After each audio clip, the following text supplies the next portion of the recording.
And then I think we're going to have to move these containers a little bit. How wide are they?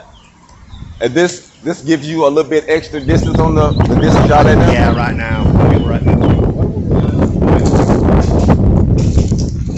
Well, Gonna get ready to put some trusses on top of this container here.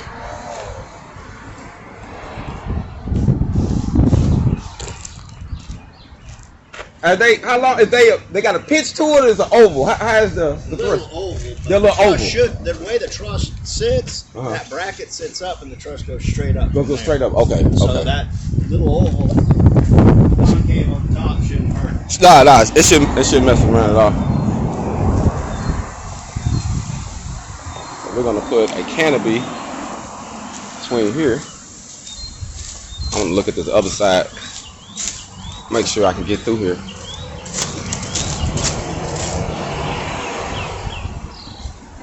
Y'all put this wood up here?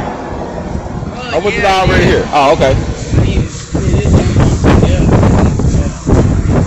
Yeah, that's one how so we can put that those uprights up there.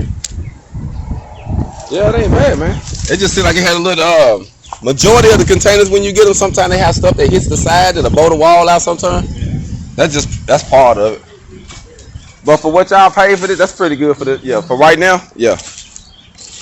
That's about the best price with delivery right now. That's right now at this present moment. We called and called yeah. and called. You're gonna spend for this condition right here about 38 is about right. We forgot to call Booth Trailers to check with them, but we called a bunch of people. And actually, Booth had a couple of them that he said he would sell for a little bit extra, a little bit cheaper, because they got a couple floor damages, which is easy to fix. Okay. But they'll give a better discount. He even told me, I said, oh, okay, I'm gonna keep that in mind. Because I ain't tripping on that. I can fix that. You know what I'm saying?